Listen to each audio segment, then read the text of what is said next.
We live in succession, in division, in parts and particles. Meantime, within the person is the soul of the whole, the wise silence, the universal beauty, to which every part and particle is equally related, the eternal one. Now, Ralph Waldo Emerson is trying to poetically describe our existence here as we live in succession, in division, in parts and particles, but it's a little bit of a dark poetic description. So let's explore this a minute. Imagine with me, if you will, you've just stayed at a cozy cabin in the woods for the night, and you wake up in the wilderness by a gently flowing river, and you decide this is where you are going to have your morning coffee and do your morning Thoreau reading. Okay? As you look out at the river, without any caffeine yet, you remember something terrible. You remember that the river, the single river, is actually an illusion. The river that you see as one river is an illusion. Now, this is not happening because you haven't had any caffeine yet, even though that might contribute to it, but because, as you all remember from science or philosophy, when you studied Heraclitus or deep particle physics, that this single river is an illusion because you are really what you're really perceiving is the parts and particles of a string of molecules, parts and particles, string of molecules, that we have labeled H2O and that we further label a river, okay? Now, back to the person that woke up in the cabin, you sit there for a moment in sadness because you've convinced yourself that a scientifically reductive way of seeing the world is the only true way. Okay, so you're very sad.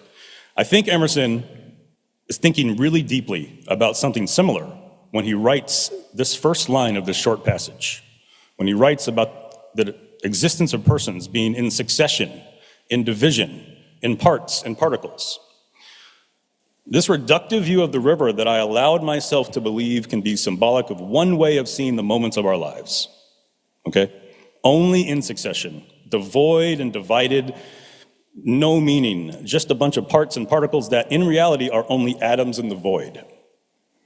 Now, think about all the beauty that we experience that might only be atoms in the void. Birth, awareness, language, friendships, puberty, identity, learning, education, independence, career, love, heartache, marriage, parenting, finances, midlife, reflection, loss, adaptation, decline, retirement, and death. There's a lot of beauty there, also a lot of chaos, a lot of meaning, a lot of lives. I've pretty much, I think, just described every life that's ever been. So think about those. Now, what about the smaller, let's call them quantum, humdrum moments of our lives that disappear almost as soon as they appear? What about all that beauty and that chaos about our lives that we'll never remember? All those things, just, I guess, succession, division, parts, and particles. But fear not, Unitarian Universalists, because I think Emerson was keenly aware of this post-Enlightenment tendency to reduce everything to the mental and physical worlds down to their atomic and subatomic natures and structures. And I think he was as bothered by this as I was when all I wanted to do was have my coffee and my morning mystical experience with Thoreau. I was very bothered. So, fine. I'll give it to the first line. Succession, division, parts and particles, fine. But, again, Emerson to the rescue, because here he meets the cold, dark void of his own line, his own beginning of his own passage, with, I think, and I don't think I'm being too poetic here, but with bright rays of the warmest sunshine with the very next line, which I think is meant to shock us back into the possibility of an inner transcendental truth. So let's return to the whole passage for just a moment.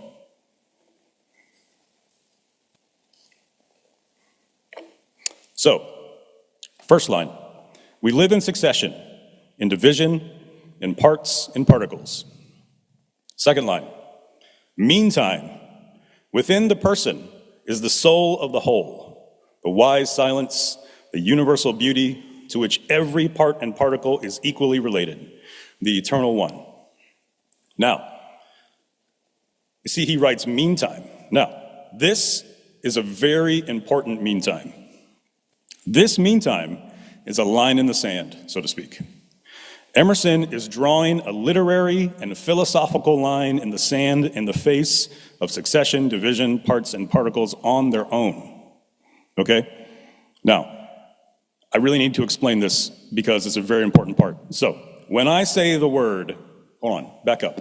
Anybody remember the movie or the book, The Lord of the Rings? Raise your hand.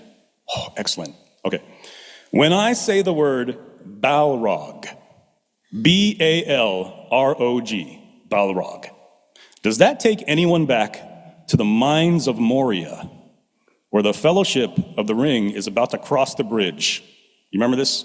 Please, someone nod their head. Okay, good. Is about to cross the bridge, and Gandalf, you all remember Gandalf, right? Gandalf is awesome. Gandalf goes up against the craziest looking demon from hell that you have ever seen, and he calls it a Balrog, okay? So, and then what he does, before that, this Balrog, that's the first line of Emerson's passage, okay? And it's kind of raising up, it's trying to frighten us, but Emerson says, meantime. And that meantime is, do you remember, this is the best part of the whole Lord of the Rings movie, when Gandalf takes his wizard staff and drives it to the ground, and he says, you shall not pass. You all know it, you know what I'm talking about. So you remember the demon. So, Gandalf, you shall not pass, right to the Balrog. This is what Emerson is doing with meantime.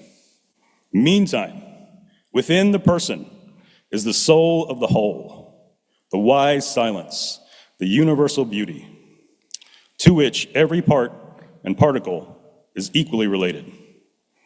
Now, the second part of this passage, this is probably the most important part of this message, so listen up. Because within the depths of our persons, I think this is what Emerson is trying to get to. Within the depths of our persons, the inner depths of each and every one of our persons, is the ability to recognize something true, something truer in the parts and particles of the void. So, meantime, he's saying, wait. Yes, this line is true. Parts and particles, division, that's scientifically true. But when we perceive that and look deeper, within the deeper inner wise silence where each of us sense a shared experience of both universal beauty and universal pain, that is where the work of piecing the true meaning of life from the particles and quantum moments experience happens. You see? There's the first line, there's the meantime, and Emerson is like, wait a minute. This parts and particles can only go this far. Okay, because there's deeper spiritual work to do, and that is the legacy and power of taking the transcendentalists seriously, because that is the spiritual work that they can show us how to do really well. Okay, so this is why Emerson, I think, is so important in our Unitarian Universalist heritage. For Emerson, within each of us lies a core, an essence that Emerson identifies as the soul of the whole. Not just the whole person, but the whole of all persons. Here we notice that Emerson felt connected in a way to the entire biosphere, that somehow the wise silence in him and in me is the wise silence in you. It is here, I think, in the quietude of our inner world that we find the clarity with which we recognize the gleaming river in the morning sun outside our cabin. And further, to the point of this whole thing, I think, we also recognize that from part and particle, we are led to an emergent mystery of wholeness that might actually be kind of true. So that's what Emerson thinks can be found way deep down in the inner landscape of things, in your inner landscape. So do you see what I'm trying to say here? The inner world is not just a refuge for Emerson, for transcendentalists, for maybe some of us, but a source of profound wisdom that guides us through life's complexities. This wisdom speaks in a wise silence, which is the center of that entire passage. a gentle yet powerful force that teaches us to listen more deeply to ourselves and to the resonances of the world around us. For Emerson, this is the place where we can make some kind of sense of the seeming division, first line, mentioned in the first line of this passage, because it's here that we can truly recognize the beauty and power of the single river composed by so many divided particles. As Unitarian Universalists, we view this journey inward as vital to both personal growth and community vitality. If we nurture this wise inner silence, if we listen to what it has to tell us, we may find that Emerson was onto something. Because this wise silence shows us that we are integral parts of a larger whole, fostering a sense of interconnectedness and responsibility. And I think that sounds pretty darn Unitarian Universalist. And it's here that you catch Emerson's vision outward, this is important, and begin to realize why he spends so much time inward. Emerson gets critiqued for spending so much time inward on virtue, but it's for the outward production of what happens in the soul. That's why he spends so much time there. Now, like I said, the wise silence helps us to find meaning in seeming meaninglessness in the division of our lives. But what about this universal beauty that he mentions? Also an important part of the passage. This is not some random filler phrase that he needed to fill a word count for a college assignment. No, this inclusion of this universal beauty has a purpose. It's a purpose. Reflect on the world around you, the vastness of the starry sky, the intricate patterns of a leaf, the complex web of human relationships, the emergence of differential calculus from a few glasses spinning around in nothingness. That's for my wife. That's a little joke for my wife. Each of these demonstrates universal beauty, our harmonious order where every component, every detail holds significance. For Emerson, this beauty isn't merely aesthetic, it's foundational. This is important. It grounds the structure of existence and our understanding of our place within it. Beauty grounds the structure of existence. That's a massive and significant thought from Emerson. And so I think we have to be open to these experiences of universal beauty and listen to them. Spend time in nature. Observe the relationships within your life. Participate in community activities that emphasize collective over individual goals. Join a Thursday night Emerson book study from 7 to 8:30 on Zoom every week. I'm just saying.